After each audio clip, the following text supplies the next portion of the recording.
So the first origin, I think I wanted to write a foreign service novel. So not necessarily about adult life in the foreign service, because that's something I don't have experience of, but growing up in the foreign service. So I'm a foreign service brat, and we moved around a lot when I was a kid.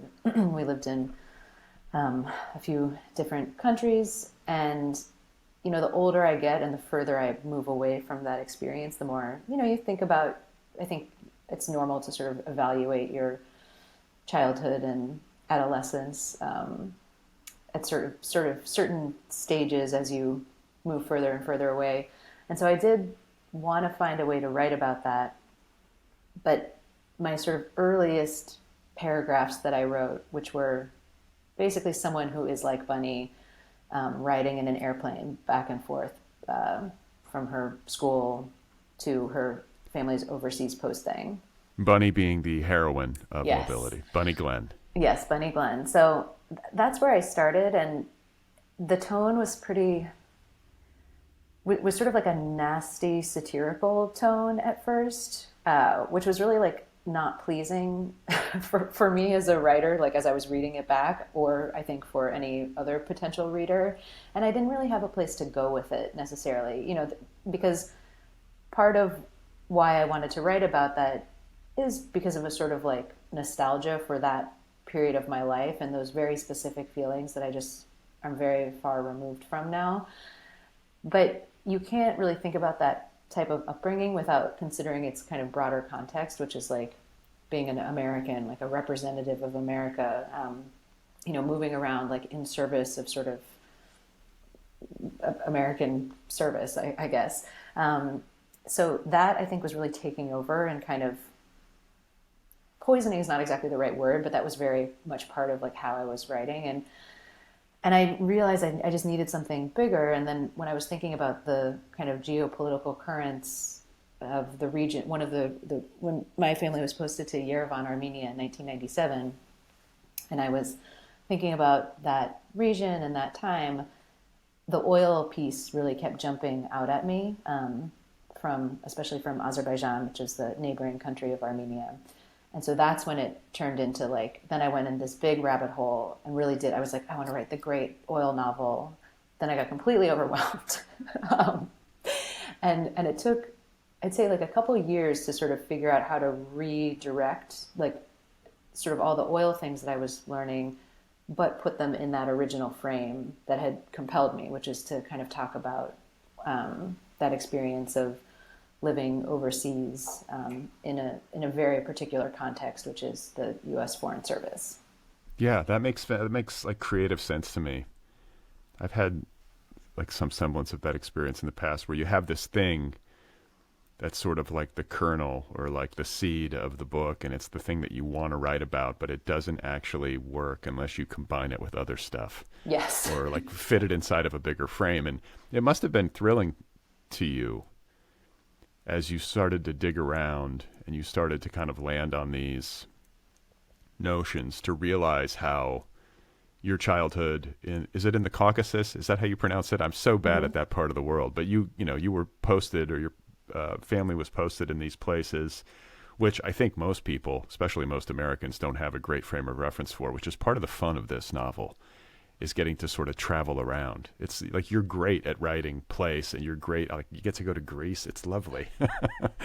I'm sure you had fun writing that too, and the food and everything. So, but to realize that as a kind of happenstance almost, you were living in such close proximity to this region that is so vitally important to the energy trade, or what do they call it? The energy space these days, or whatever, Yeah, it used to be called the oil patch, or the oil complex, but Yeah. yeah, now I think energy space has a a friendlier ring to it. I was going to these say, days. yeah, it's less menacing. It's less, Yeah. it's better branding. But, there you were as a youngster living in this place, which I got to cop to it. I didn't realize the importance of Baku. How do you pronounce it? Is it Baku? Like, I want to say there was like a description of the pronunciation of Baku in the book, and the U is like an I. Like, I don't want to screw it up. Well, I wouldn't like I don't venture the true pronunciation, but so the like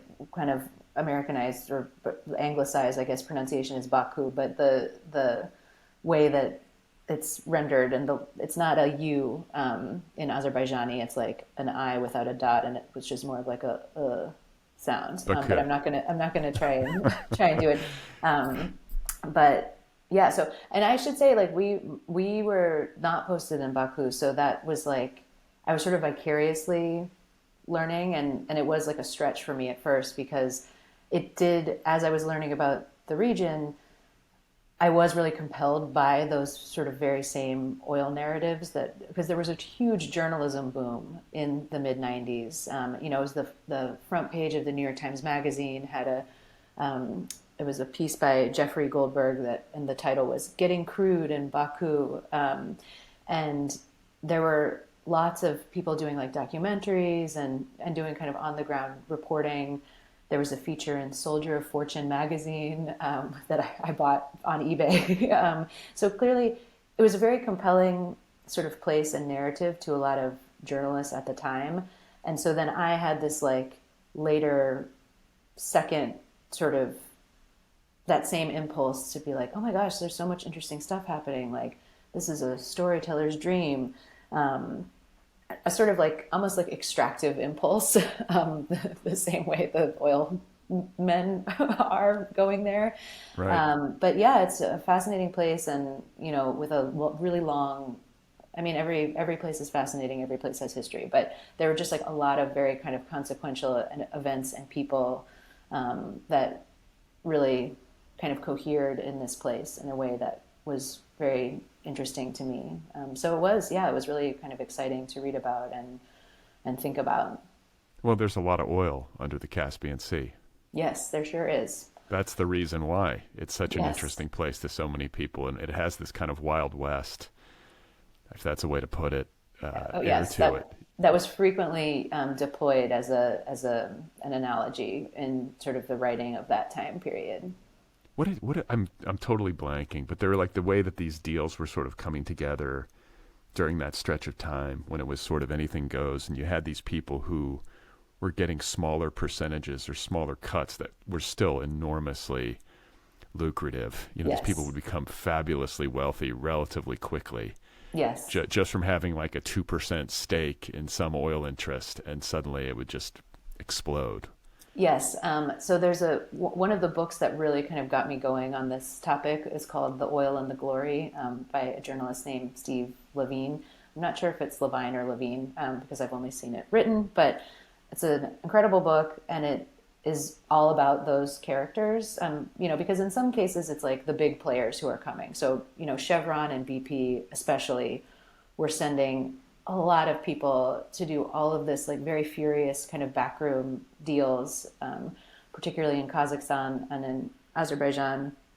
But then there were also these people who just like have a sense that something's going on and there's probably a lot of opportunities. And there was one person in particular who I think he was from Scotland, but he showed up and just kind of maneuvered his way into some very like important rooms in the newly independent Azerbaijan, and just got himself in on a deal that did. And I think people were calling him like Mr. 2.5%, because there's a very famous person who was known as Mr. 5%, who's an Armenian Ottoman citizen, Kalus Gulbenkian, I believe is his name, and he like very famously brokered the sort of oil contracts around Basra and in Iraq, or what is now Iraq. So he was called Mr. 5%. And so the sort of joke was about this Scottish guy. He was like Mr. 2.5%. But still just like, yeah, enormous wealth was being extracted by a very ragtag cast of like sometimes, yeah, very like sort of institutional corporate people, but then also just like guys. These guys though are fascinating. Yes. Like the kind of like chutzpah that you have to just show up in this place and weasel your way into some room and then talk well enough and I guess give off some sort of vibe of competence Yes. that convinces people to cut you in on the deal. I mean, it's just so it's so far removed from who I am. Like Yes. I'm not that guy. I'm Mr. Negative 50%. I'm Mr. Who the fuck is this guy? Get him out of here, you You're know. Mr. Like, I will give you money. Yes, I'm Mr. Like, do you need anything? Accidentally. Can I help? Do you guys like poetry? You know, and but it is. I mean, it's wild how like huge concentrations of wealth and the way that like business cycles work and how these hives of money and ambition sort of rise and fall. But, you know, we're talking about all of this and it's very vital to the book and it's very well rendered in the book and necessarily so. Like, but it should be said to listeners who have not yet had a chance to read Mobility that this is very much Bunny's story. What I love too about Bunny as it pertains to the global energy trade is that she is a proxy for the reader in terms of her inability to grasp it. Like even somebody who works within the business has really no idea how the business works. And there's this great term. It's what is it called? The hyper object. Hmm. Yes. Is that a real term? It is. It's coined by the scholar, philosopher Timothy Morton, who I believe is at Rice University. And they wrote a book called Hyperobjects and coined the term and sort of the idea. And they have, yeah, a lot of very sort of influential writing and thinking about, you know, petroscapes and fossil fuels. And so, yeah, I definitely cribbed that from them. Okay. And the hyper object is essentially this thing that kind of touches everything, even if people Big don't and realize it. sticky, yes. Yeah, like you know, you're drinking water out of a plastic water bottle. Like the hyper object is upon you. You know, like, but it's like it's a great term. I'm going to reuse it. You know, and it's a way in for readers. You know, it humanizes things, and Bunny is a great character who, you know, is kind of grown up in a privileged way. You know, having all of this like all of these foreign adventures as a youngster, having such close proximity to like powerful and interesting people, different cultures. Like it's a great education. I felt some envy. I was like, oh, that's such a cool way to grow up, even if it might be difficult at times. And there might be this kind of persistent sense of dislocation. But I think Bunny is also somebody who thinks of herself as an optimist and especially in her youth just sort of likes to see things through rose-colored glasses or likes to hope for the best. And this is a coming-of-age story in that way, and kind of a tale of comeuppance, even, you know, as this like privileged, optimistic American comes face to face with maybe harder realities that she wasn't Yes. prepared to necessarily encounter. Yes. Yeah. And it's interesting too how, you know, it all comes full circle. Like her childhood and then her job sort of takes her back to the places of her childhood, and it's very beautifully realized. And I couldn't help but note, knowing you a little bit and gleaning like your politics from social media, that like she shares some things with you, but she diverges from you in many significant ways too. Like you had some fun playing around with her. It wasn't like this is purely like a Lydia No. character. No, she's definitely, the way I have come to think of it is that we share a lot of DNA. And I'd say in some ways, she's kind of like an exorcism of myself, of some of the tendencies as I have grown older. And, you know, there's certain like key points in life, I think for, you know, any person where you kind of look around and have some realizations about where you fit into the world and sort of the systems that run the world. For some people, you know, necessarily that awareness comes much earlier than for other people. But especially when I was looking, you know, writing Bunny's kind of adolescence and like mid 20s, I had a lot of myself in there, just sort of like a little bit of drifting, a little bit of knowing that that there were things in the world that were bad and unfair, but being sort of like, well, like I just like got to get a job. And then, but yeah, sort of, I feel very fortunate and lucky that, over time I have been exposed to people and ideas that really challenged me, and, people who I really admire and sort of can look at and say, oh, that's someone who's like choosing to operate in a different way, or like, look, we do have agency. We are able to kind of, I mean, not that I'm some like rabble rouser, but I do think that, yeah, the more you're exposed to new ideas, the more it does kind of shape your politics and your views and your actions. And so but I still am very conscious of those parts of myself that did come up in that way, as Bunny did, and as a lot of, I think, like, white millennial women who went to elite educational institutions. Like, there's some very powerful currents that kind of push you along, and that I still am figuring out how to try to kind of untangle myself from. And so I wanted to write those and kind of document them, and then see how I would envision sort of someone like me, who let the current continue to push her, I guess, in that direction. Well, one of the questions that this book asks has to do with how one makes one's livelihood, what its impacts are, what the moral implications of those choices are, like upon oneself, upon others, upon the world. And, I think of like there's like this Buddhist thing. It's called like right livelihood. Try to make your living in a non-toxic way, like a non-harmful way.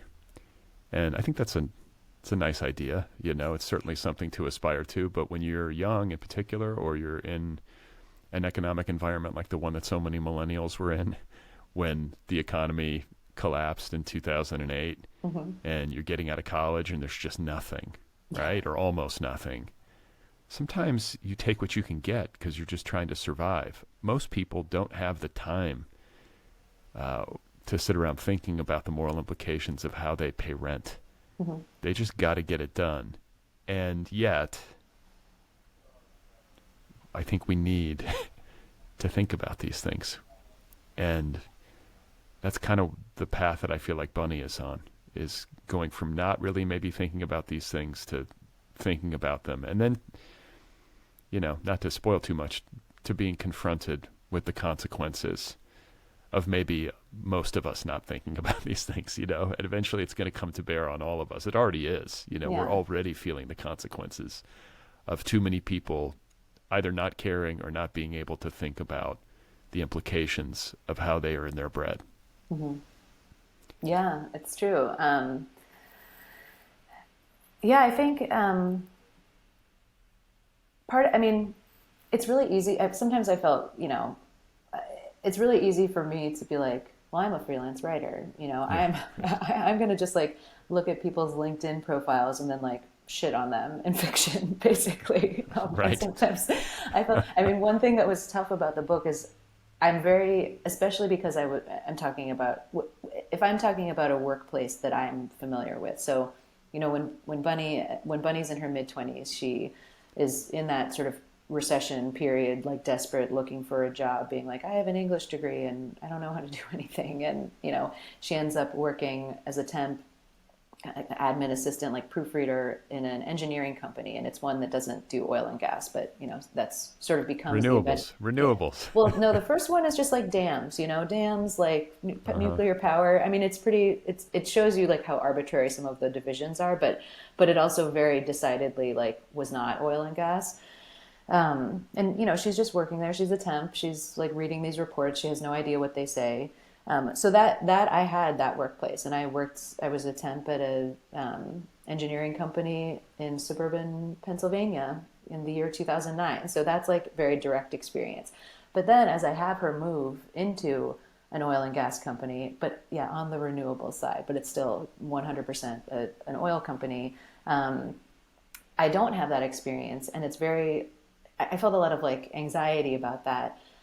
And the natural thing to do would be to like find someone who sort of had a job like the job I was envisioning for Bunny, which is very much sort of like a helper, like kind of combination, like executive assistant, but then also has some agency to like do other things and like make her own, carve out her own little like world and possibilities within this company. And so I would look, and always women, like would find people who had sort of jobs like that on LinkedIn, which is really hard, by the way, because LinkedIn does not want you to like anonymously browse people's. So I have this like fake LinkedIn account, and I would find people, and I would really want to talk to them and just be like, "What's your day like? Like, tell me, like, let me." But I couldn't do that because it would be so awkward to be like, "And here's the book that I wrote about Right. what you're doing." Right. So I did, but I mean, one of the things also, yeah, so I felt sort of like some guilt about that because I was like, yeah, it's so easy for me. Like, first of all, the only reason I can be a, full-time freelance writer is because I'm married to someone who has steady employment with a W-2 and health insurance. And like, if I was not in that position, then, who knows like what job I would end up. And I worked in the UC system. The last full-time job I had was in a research center at the University of California, Berkeley, which is like, of course, a wonderful like flagship, premier, like amazing resource. But the politics in there are so nasty, and you do feel like very kind of complicit when you're, especially when you're sort of become like a high-paid administrator, and like grad students are literally homeless, like literally trying to just get paid a living wage, using food pantries, and meanwhile I'm like doling out the income from like a huge endowment from Saudi Arabia, like that's basically like funding all these cushy salaries. Like even in that like ostensibly sort of like positive like social good, which is the public university system, there were all kinds of moral compromises that you're making like every single day. So, you know, as like just being more exposed to the like oil and gas industry, and like I went to like an industry event and talked to some of the people there, you do feel kind of like the irrelevance of your own sort of like little moral crusade against it, because from their perspective it's like, well, do you like having electricity?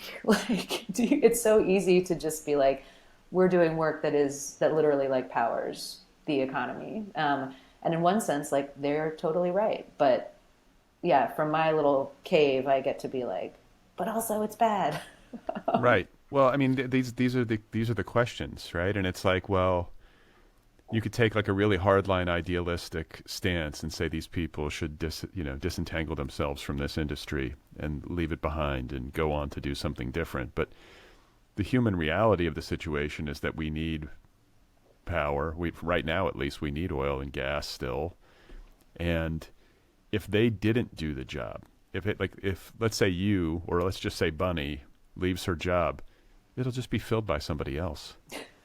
There's a million girls that would kill for this job. I mean, really, it's the truth. It's not going to stay empty. It's not like it's just going to sit there and wither. It's somebody else will come right in and do the job, and they might not have the same good brain that Bunny has or the same good heart that she has. And so I think like when it comes to the kinds of work that like sort of bridges the divide between like vital and necessary and toxic and harmful, the best you can kind of do is to have good people in those jobs who I mean, right? Or just to No. I think that's what I think. It's so easy. I too like very sort of easily slide into that, and sort of the narratives that the oil and gas industry in many cases like is sort of promoting, like very sagely and astutely. It lets you like slip into that view a little too comfortably, and I certainly do the same thing. But that's why it's like a novelist can sort of play with that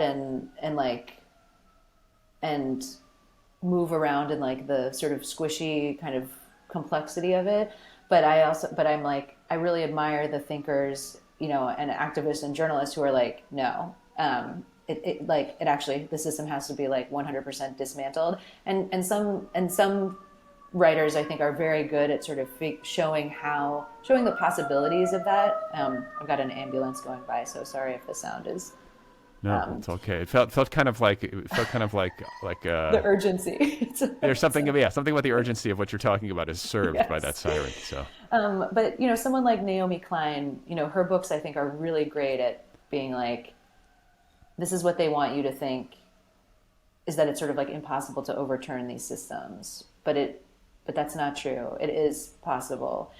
I'm glad that I fit very neatly into my sort of role, I think, as like a novelist, because I can just be like, well, here's all the things I'm noticing. But like, if someone's like, well, what's the solution? I'll just be like, hey, that's not my, please talk to someone else. But there are people who are like truly imagining another world and sort of pushing for that. And so, I mean, my cynicism about I truly think like the oil and gas companies have to be like requisitioned and redistributed by the state, because first of all, like, sorry, I'm going to rant for like 2 seconds. It's no, please. just seeing the way that fundamentally their goal is at odds with our goal. So even I think, politicians, it's in their interest to say, we want like cheap, plentiful, accessible energy for everybody. And that's, it's very bad politically if someone's like, suddenly, all their constituents like have no electricity, like the grid goes out. The state ends up somehow being sort of like blamed for that, even though like oil and gas companies like hugely play a role. But the thing is, oil and gas companies don't want they want everyone to have energy. They want to not be blamed, but they want to make money. Like, that is the thing that they want to do more than anything else.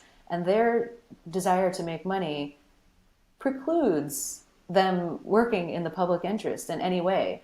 So the cynicism of them sort of like putting themselves at the forefront of like the energy transition and sort of saying we are indispensable to this process, even though like there's part of me that's like, well, yes, like my concerns are irrelevant. They are sort of indispensable because they're so ubiquitous, they're so like present, and because of the sort of like hyper object nature of the oil and gas industry.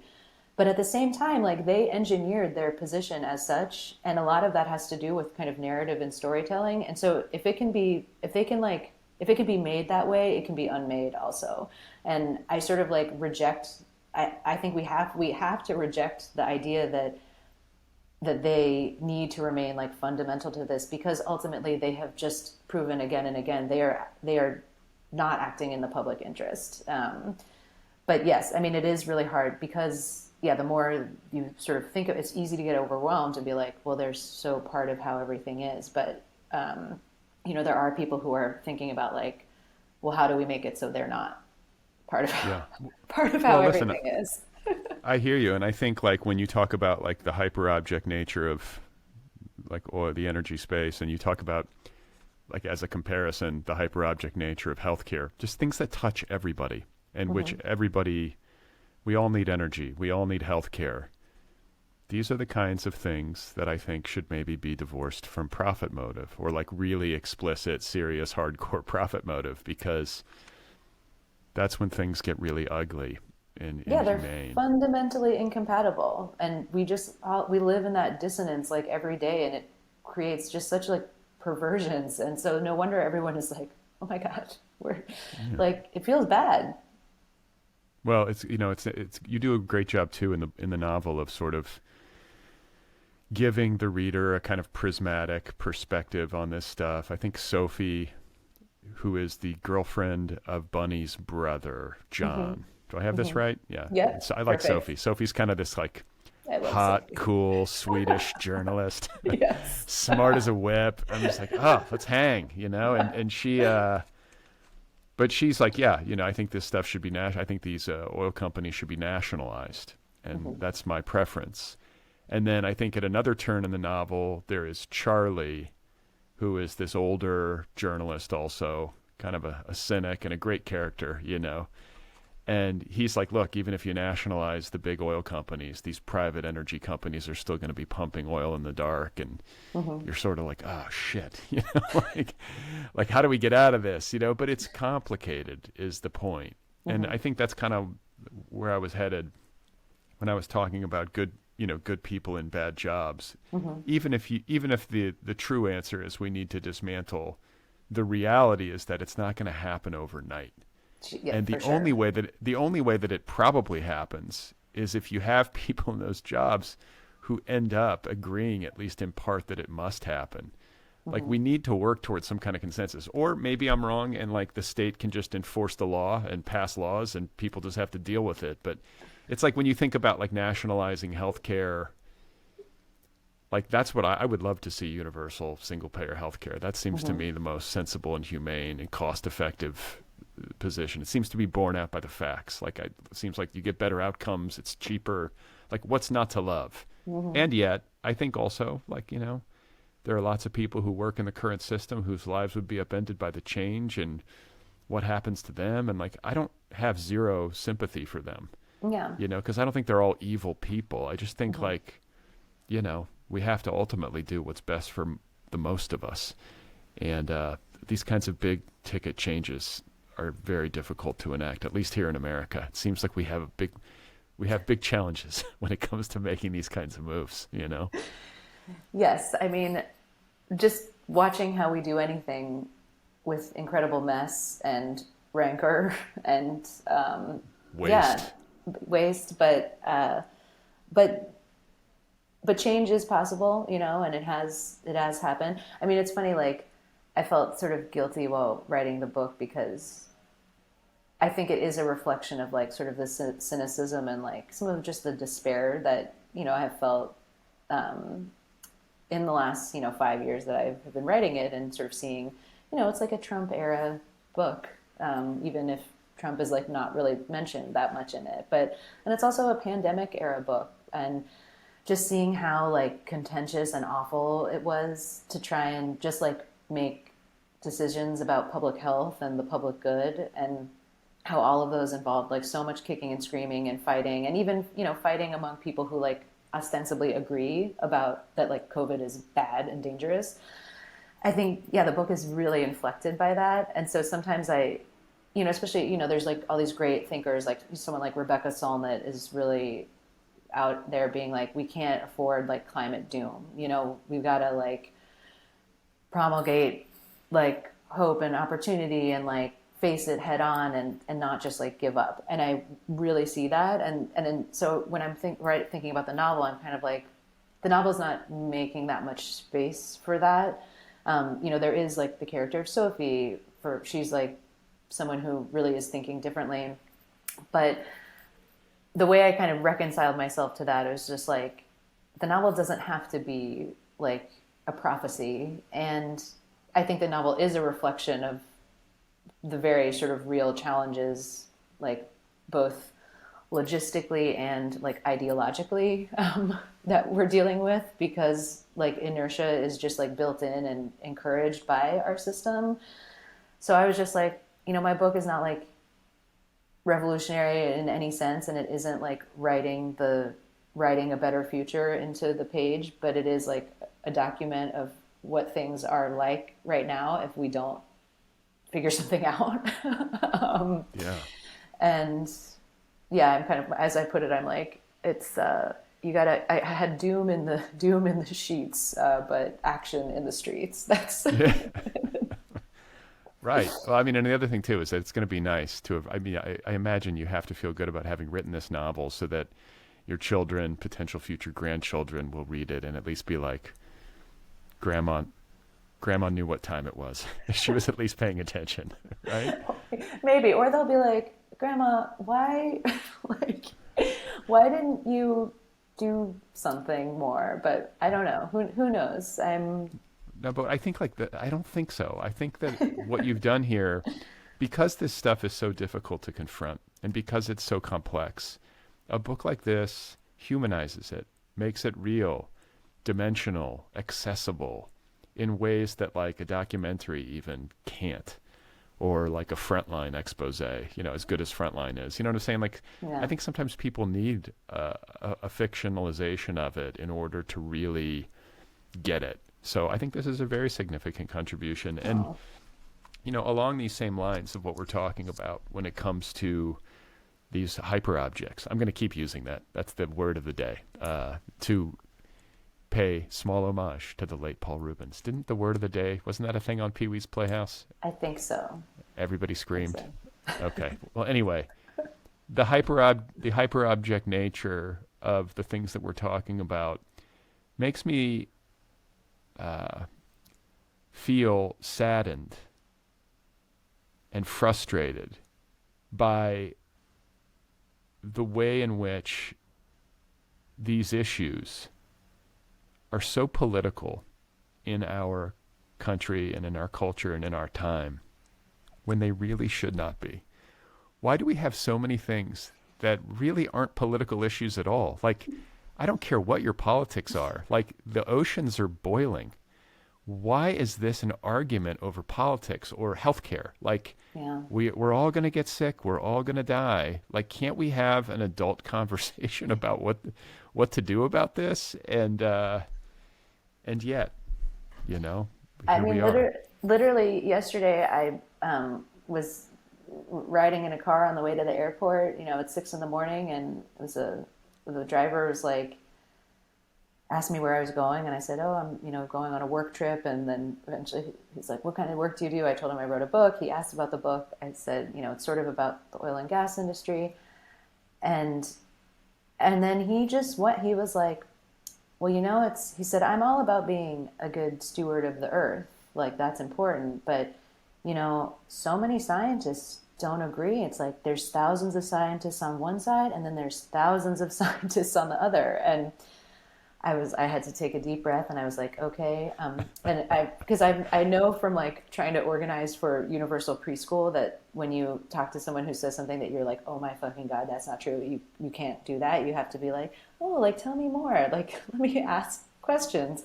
So I was like, oh yeah, well, actually when I was reading about this book, like, I used to think that too, which I did not think that, but like, actually, there might have been a time that there was sort of some question about the outcomes, but it's like all the scientists agree now. And I was just trying to, and then I was like, like, look at the summer right now. It's like and I was talking about Florida's ocean water, and then he's like, well, I watched a video, and this scientist was saying there's enough trees between here and Canada to capture all the carbon in the air. And it's so hard to just, because, and like thinking about and then he said a lot of stuff later on other topics that made it very clear that he was embedded in like a deep kind of right-wing ecosystem of videos and like media, that made me feel like defeated, because it was just anything I said, he was like, well, I saw a video that said a different thing. And, there was obviously, I'm not going to like change hearts and minds in this like one conversation. I just tried to be like friendly and like offer a different view and kind of like say what I had heard or thought, and try and not be non-combative. But at the same time, you're like, why? Like, it's like you're saying, like, and I said, it's a shame that some of this stuff does feel really political. Like, it kind of shouldn't be one political side or another. It's just like, it's too hot. Like, people don't have what they need to like live in that kind of heat. Like, why does that need to be part of some like political narrative? But yeah, it's really terrifying, because it's like, it's so sort of like encoded as like a left or right issue now. And so many, with regard to so many things, that it's like, it's hard to even have a conversation. People are so like entrenched. I feel despair. For those of you listening, and for Lydia, you can't see, as you were talking, I injected myself with morphine off camera just to try to not feel the pain of considering these kinds of conversations. Because, I mean, like, what the fuck do you do with that? There's thousands of scientists on both sides. It's like this is another hallmark of this era that I don't know if, I don't remember anything like this from earlier eras. I was born in the 70s, so, I've lived through different political eras, and this era is characterized by this like incessant need for false equivalences that drives me absolutely bonkers. Like, it's just relentless. It won't stop. Like, the people are just determined to be like, there are 1,000 scientists who say that global warming is real and 1,000 scientists who say it's not. And it's like, all right, I'm gonna, whatever, I don't know what kind of car you were in this like Uber ride, but I'm imagining you wanted to throw yourself out of the car at speed. Well, I thought of the meme from Arrested Development where it's like Tobias Bluth, and it's like there are dozens of us, and I'm like, those are the scientists that say climate change is not a big deal. The one thing I said that actually seemed to like not prompt a like immediate sort of like kind of contradiction. I said that what I had learned about oil and gas companies, I said that they kind of can see the future better than a lot of us because they have a lot of scientists and they spend a lot of time thinking about it. And the fact that oil and gas companies were going all in some cases, in renewables, even though they, you know, put it in other wings and they don't really necessarily advertise how much they're doing that, but they're investing a lot of money in like new battery technology. They're buying patents. They're buying up like huge portions of the grid for sort of like solar stuff. So I was kind of like, oil and gas companies really want to make money, and they seem to think that the great electrification is going to be the way to do that. And he's like, well, yeah, that's business. And I'm like, business, like business knows what's up. Well, one of the most chilling passages in the book, I think it's coming out of the mouth of Charlie, where he's talking about how like scientists who were hired by these big energy companies and who, you know, work for them predicted the effects of fossil fuels on the climate with like pretty great accuracy. Yeah, like 1977. Yeah. And yet these companies still went all in on extraction and the burning of fossil fuels just for the purposes of profit, even though they knew. That's haunting. And That's awful. they spent millions and millions of dollars literally to have the outcome of that guy driving the lift saying there's thousands of scientists who don't agree, because they literally sowed the doubt. You know, they spent a lot of time and effort to make sure that there was a question and to, you know, have people say things like, well, it's complicated. Even the scientists they're not all on the same page, which like we know the scientists are 99.9% like functionally 100% on the same page. But oil and gas companies, like all they want is for that guy to just be driving around thinking this, you know, there's no consensus on this. And so that is why, I mean, and the thing that is truly sickening, like I watched this conference presentation. It was on Zoom and it was like women in oil and gas. And it was someone who I think worked for a consulting company, because all the big consulting companies like are deeply part of the sort of energy space also. So someone from like Deloitte or Bain or, and she was, oh no, actually she was from oil field services, but she was saying something like, she, in a really chilling way, being like, well, our scientists, you know, are at kind of the forefront of this because essentially like they've known about it for a long time. And so we have a real opportunity to show how much we are part of driving innovation because we have known for so long and have been working for so long on this. And so basically turning that like foreknowledge and like really like literally evil obfuscation into something that's like actually a benefit, because then it allows them to say, well, we're all on the same team, guys. Like we're working hard on this problem together. And just Right. this cynicism of that is breathtaking. But then as a novelist, you're like, oh my God, like look at you shaping this narrative. Well, that's what Bunny does. I mean, Bunny's a gifted writer, and she's, you know, recognized for her talent and is essentially tasked with helping to create these narratives. And there are gender dynamics and gender politics at play in the energy space, which is dominated by white men. Yes. Yeah, that's real. I mean, that's not just real in the world of your novel. That's got to be real in the world, Yes. right? Mm-hmm. Especially in America. So overwhelmingly white, overwhelmingly male, and yet women are making inroads, mostly white women, as your book points out. And it's just interesting to me the ways in which female employees in the energy space are used primarily in like public facing roles or PR roles or these narrative building roles to trust wash, or I guess they call it greenwashing, you know, these businesses so that the general public sees them as benign or, you know, as part of the solution rather than part of the problem. I mean, there's something cynical about that and Oh, yes. sinister. There's a really great book I read called Gaslighted: how the oil and gas industry shortchanges women scientists. It's by a sociologist named Christine Williams, and she did this like really long survey of employees of some unnamed oil and gas company, and she found like, I mean, she really documents the sort of indignities of women in the industry while also holding that larger view that like the industry is, you know, harmful. But she really did a great job pointing out how, like, yeah, the PR sort of opportunities for women, or how women are deployed in these like really big public facing roles after something like, for example, Deepwater Horizon. And yeah, it's a great book that I really recommend, sort of like parsing through these issues. Yeah, I mean, not to paint with too broad of a brush, but it feels like it's easier to hear terrible news from women. It softens the image of these companies. I can see why they would make that choice, right? You know, it's like we'll put like a nice, pleasant, you know, woman out front to like talk us through the fact that like we're scrubbing down seagulls with toothbrushes and, you know, but we're fixing things and we're going to Battery and, you know, all this different stuff. But, you know, this character Bunny works in this business in one of these roles and interacts with a lot of these women. And so you bring all of that to life really well. And she's also living in Texas, which is not Pennsylvania, which is where you worked in that temp job. That's sort of a corollary. I want to talk about Texas.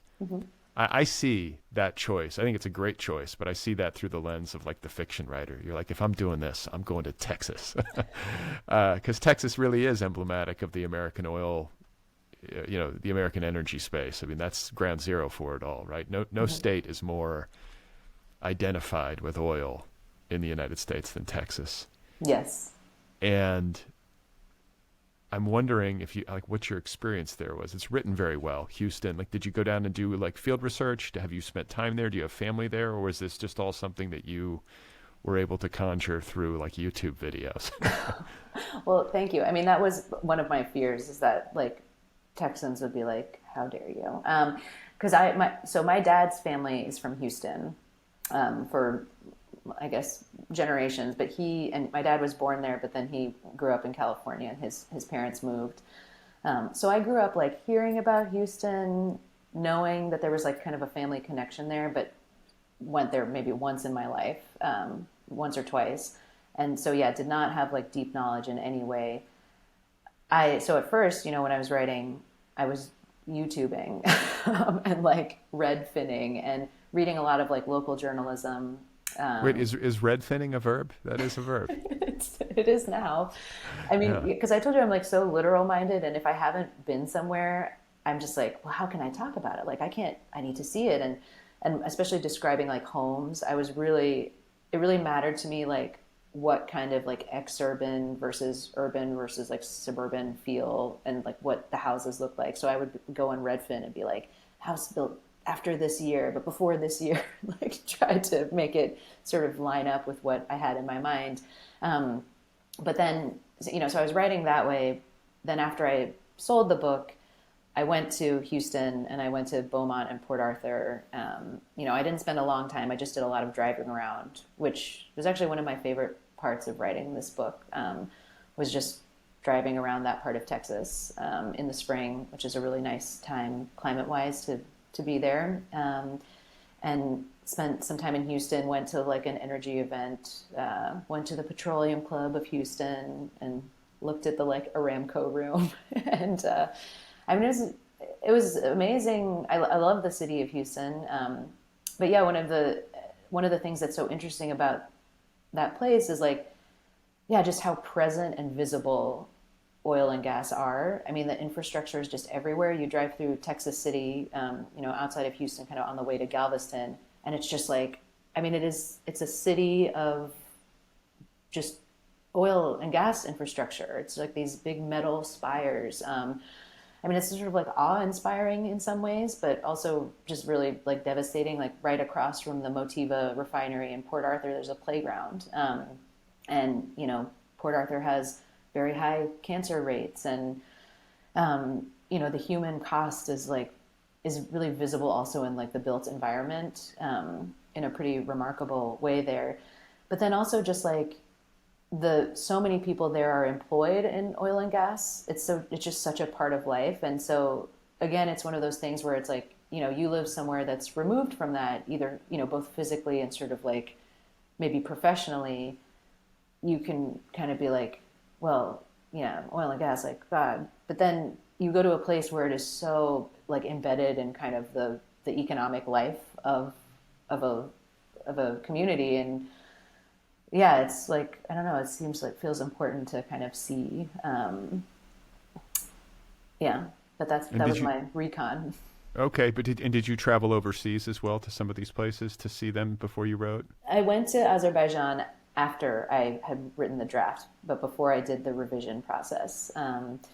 That was a trip that I couldn't really like justify or finance like before knowing that someone was going to actually publish the book. Um, and so I did spend a few days. I walked 45 miles around Baku and sort of had like a map of places I wanted to go. One of the big challenges there is that the city has just changed so much in a fundamental way, after the BTC pipeline was put in place and sort of this influx of oil wealth, like primarily to the regime. But I had a reader, from Azerbaijan who grew up there, was there in the 90s, sort of would have would have seen the same things that Bunny was seeing. And so I had her as like a paid reader to just kind of go over and make sure that my like temporal stuff made sense and just kind of do like a gut check about, because yeah, like walking there now and seeing these huge fanciful skyscrapers, like none of those were there in 1998. And Baku is pictured on the cover of the book. Yes, those are the flame towers, which completely dominate the skyline, and they were completed in I think 2012. Yeah, it's a great choice. Like as you read the book and you like start to come to grips with it and get into it, it's like, oh, like that image is just awash in oil and gas money. You know what I'm saying? With those towers rising up from all this kind of old world architecture, there's Yeah. something sort of haunting about it. And something else I want to talk about is just the great way that you have uh, created the character of Bunny on the page. We've talked about her a little bit so far. I mean, we know that she was raised overseas and her father worked in the foreign service. And so she had this kind of peripatetic international childhood, private school, educated, privileged in that way, like very well educated, very smart person. And she's also a consumer.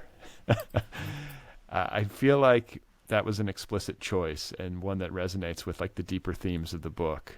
I could not help but note the consumptive part of her. Like she's lusty, if I can put it that way. Is that like this is she's.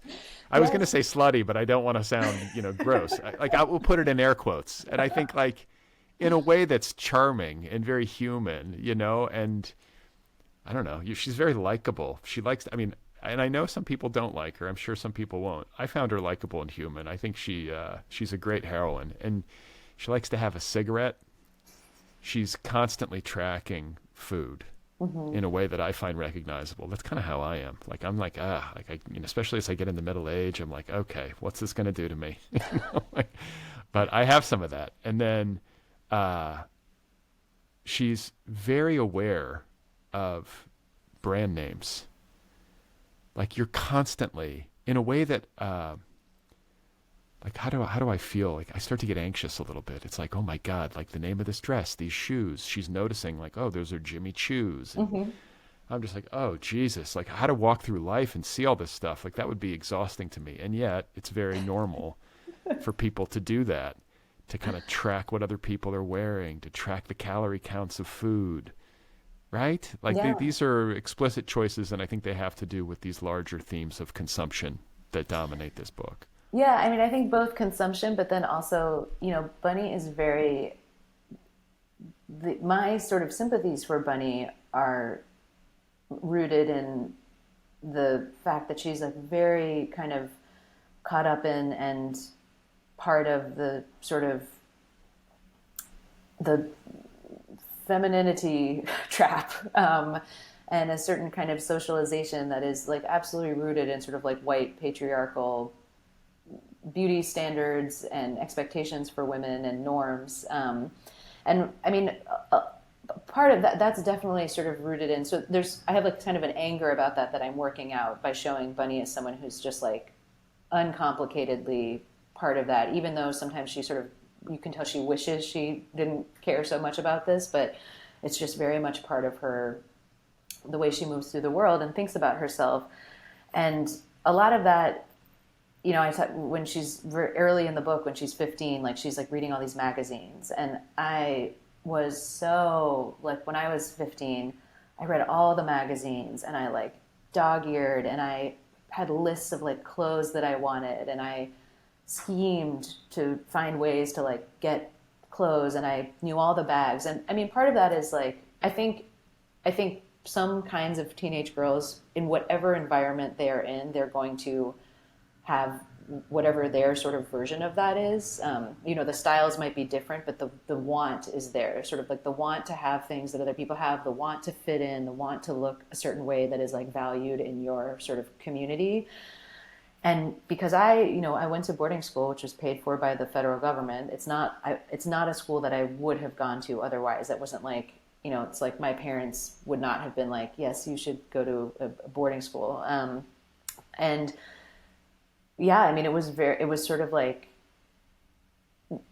seeing that among boarding schools, it is somewhat like more economically diverse than some of them, but still it is predominantly and includes some like people of like extreme like generational wealth.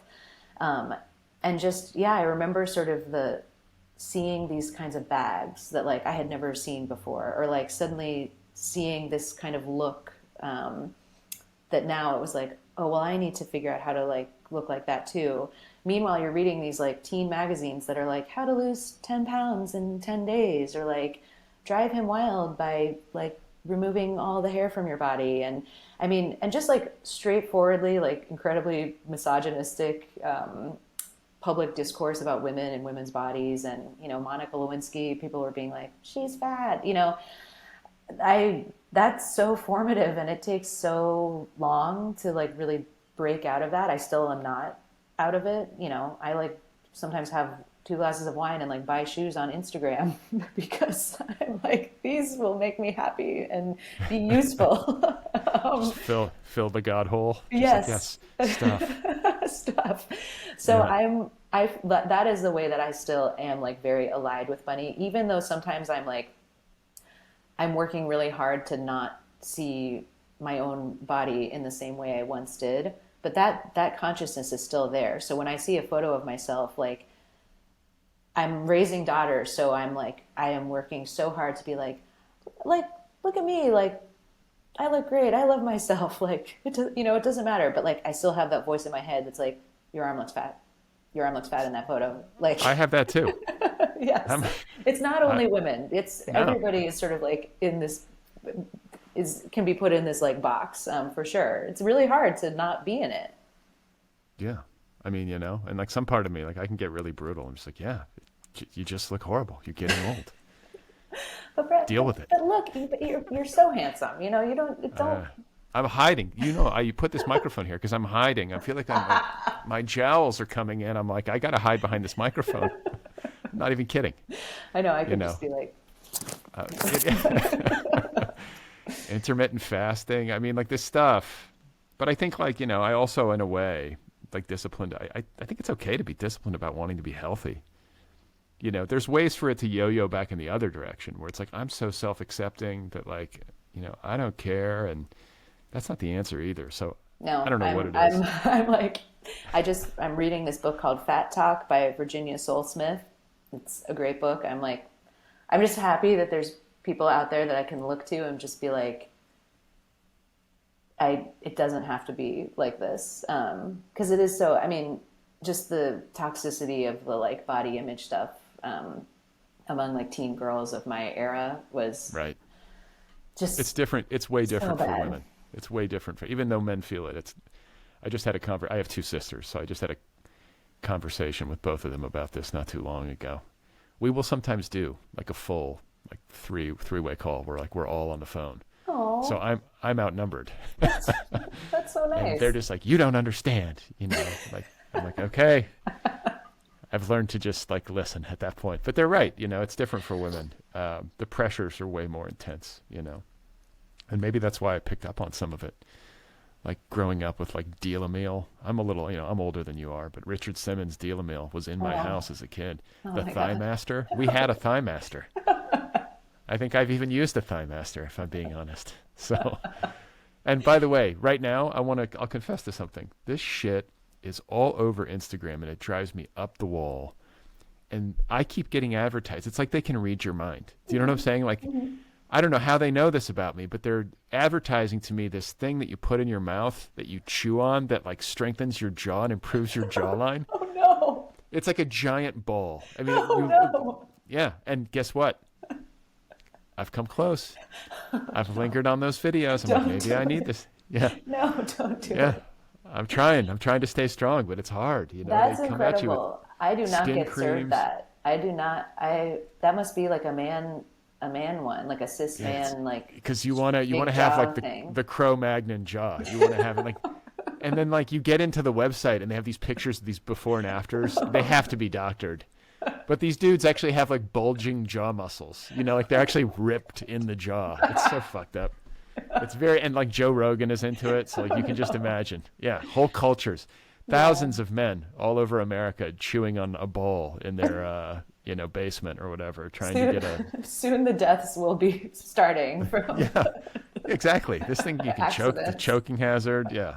Nightmarish, but that's the world we live in right now. And, it's so interesting to think about and sort of depressing to think about how these things can be so top of mind for so many of us. But when you sort of juxtaposition them against like, like millions of fish washing up on the Texas shore because like the ocean is no longer hospitable to them, these larger sort of macro hyper object problems, and we're sitting around worrying about like our jawlines. It's a little bit absurd. That's right? what they want. That's what the oil and gas companies want you to do. They are financing. By the way, these, whatever you call them, they're made of plastic. Yes. So they're getting paid both ways, as usual. These fucking people are so good at getting paid. That's what they've mastered. But before I let you go, I want to talk to you a little bit about process stuff, because so many of the people who listen to my show are writerly. And I know from talking to you before, and I should say too, that I am so delighted to get a chance to talk to you with undivided attention during the daytime, because you, as I recall, came to my house the last time you did this show, back when I was doing it in person. Mm-hmm. And I was so fucking fried from my job that for the only time in the history of this show, I had to be like, Lydia, I can't do this. Didn't I do that? Am I remembering? We did we recorded afterward. You were really nice and you were like, let's do that again. We'll do it on, you're like, normally I don't do, virtual, but we had 2 versions of the conversation and it was great. But I had to stop because my brain was so gone. Like that is a level of exhaustion.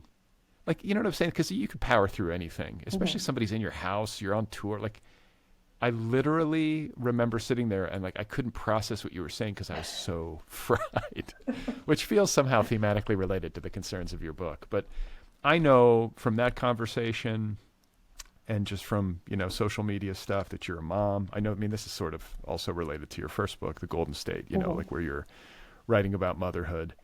And I know that parenthood, and maybe motherhood even more so, makes it harder for somebody to lead a creative life and to carve out time to do things like write a book, which are so intensive. Like, so let's talk about how you did it. I want to say too, I'm recalling a tweet where you were talking about Excel spreadsheets. Yes. So I do keep a spreadsheet. Yeah. Okay. But necessarily so. Like you have to be sort of psycho on the level of discipline, or at least in the terms of like how intensively you use the time that you do have to get work done. If you're going to finish a book, especially a book that is as intellectually and narratively robust as Mobility, because Thank you. This is a big, engrossing, thinky novel. You know, it's not something you just sort of like toss off like during like one residency or something, you know. Thank you so much. I it's funny with the Golden State, I had like a pretty limited timeline that I was like, I need to finish this, and then I have to like get a job, pretty much.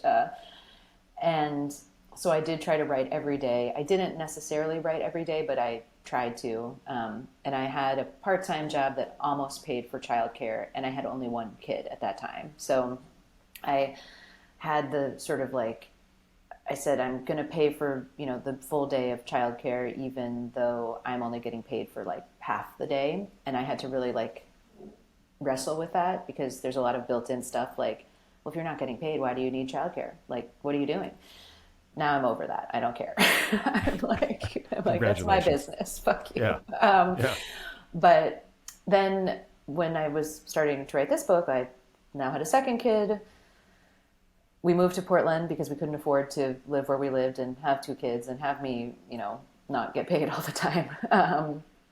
And I had sort of gotten my stride, was trying to write every day in Portland. They were in preschool. Then the pandemic started.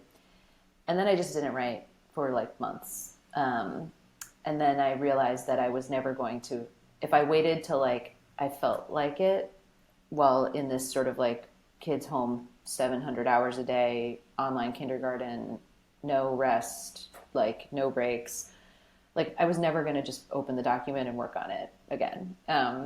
So I talked to my husband and I was like, I have to leave. And I rented a $72 a night cabin, 40 miles away. And I went there for 3 nights. And that's when I wrote the Greece part, actually, because my dad lives in Greece. I lived in Greece when I was a kid. It's a really place that I love so much.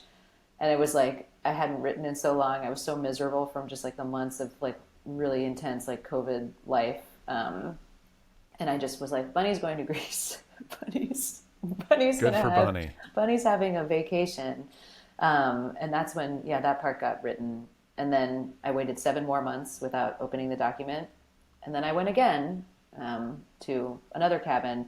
So that my pandemic like writing practice was completely different, but that's how I finished the book. I just went like 4 or 5 times to like very short little, just me, complete dirtbag lifestyle, and like wrote as much as I could. And that's how I kind of managed to get to a point where I had a draft. But I know there are people out there who like, I mean, you like wrote a beautiful novel and like are also like doing intensive caregiving and working. And so, I mean, I think everyone just sort of has to figure out what they can stand given their circumstances and temperament. And some people's temperament will allow them to like work while their kid's in the house and like just be like, you guys play, like don't bother me, I'm writing. I admire those people so much. If I know my kids are in the house, I can like, there's some kinds of work I can do, but like working on this book was not one of them. I just was I can't like, and so I just didn't. But then I got to a point that was like, no, I'm not going to throw away the work that I've already done on this because like I got to figure out something that will let me, with my temperament and my circumstances, like do more of this book. And so that, well, I believe you call it your fleeing strategy. Yes, so for fleeing. people at home, if you need a shorthand, it's just you can adopt Lydia Kiesling's fleeing strategy, where you rent an Airbnb 40 miles away for 3 and 4 days at a time, and you just go work intensively. And I get it, and especially since you've had all this time off, where you're sort of growing frustrated, and this, I would imagine the narrative is sort of accruing, within you. That when you finally get the chance to write, you actually get quite a lot done. Yeah, and weird things happen. Like stuff comes out that you're just like, oh, okay, well, I guess that was in there. Who knew? I know you got to go soon, but before I let you go, I do want to acknowledge the fact that this is, what is this? The debut title on the Crooked Media, like Zando. Crooked Media Reads, yep, with Zando. So Crooked Media is a company founded by a bunch of Obama administration speechwriters, like John Favreau, like I'm blanking on all the names. John but like, Favreau, Tommy Vitor, John Lovett, Dan Pfeiffer, all those guys. And I know that, and I'm a fan of their work, and was thinking to myself as I was reading, because as I was reading, I couldn't help but note that Bunny is a fan of Barack Obama. He is heroic to her. Mm-hmm. The question I have for you is, was he heroic to her before they read it?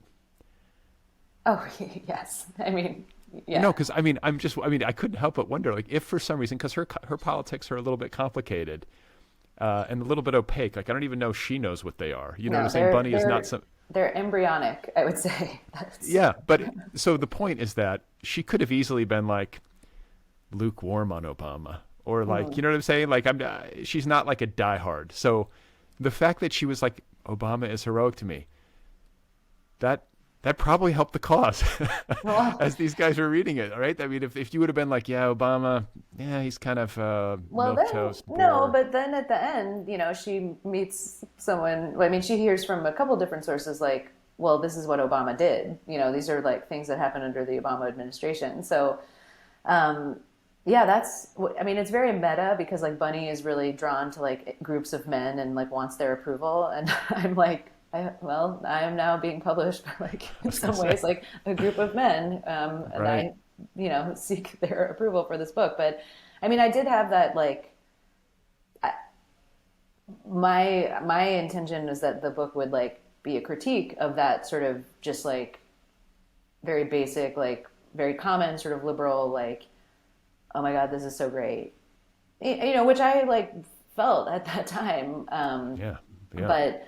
But also, you know, I think I think the message is that like no politician should just be seen as like, oh, they're great and whatever they do is going to be good, because there is no person for whom that is true. And the U.S. government is a massive force. I mean, the U.S. government and the like military industrial complex is its own sort of like hyper object, and is responsible for like many great like war crimes of the modern age. So I have, you know, Bunny doesn't know that, but people who Bunny meets do know that.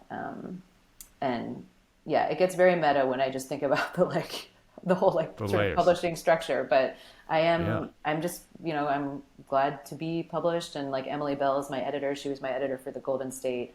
She's been like an incredible supporter of me and my work. And Zando and Crooked Media have been great and supportive, and I'm just like, well, I hope somebody buys this book.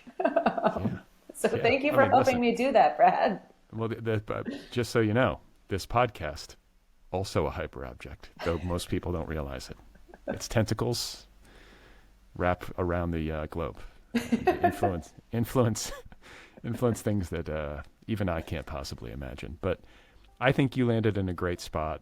I think that this book does like a noble service. It did for me, you know, like humanizing these issues, making them palatable. It's more fun to consider the awfulness of global oil and climate change when you get to stop in Greece with Bunny, you know, and like hang out and smoke cigarettes with her.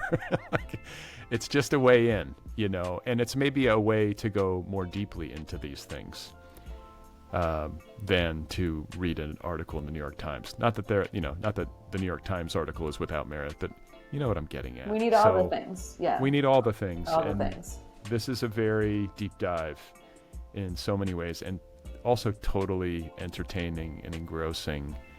And I congratulate you on that. Are you working on another book, or are you just enjoying this one? Only in my mind. I'm stewing, but not writing. Any hints? Like just even like really like broad stroke hints just about a neighborhood story about old women. That's perfect. That's perfect. Just so that, like, you know, when eventually it publishes, we can be like, you heard it here first, ladies and gentlemen. A neighborhood story about old women, which isn't the worst title in the world, you know, if you want to consider that. But it's great to talk to you. And I love the book, and I wish you well with it and with whatever comes next. Thank you so much, Brad. It is truly an honor to be here.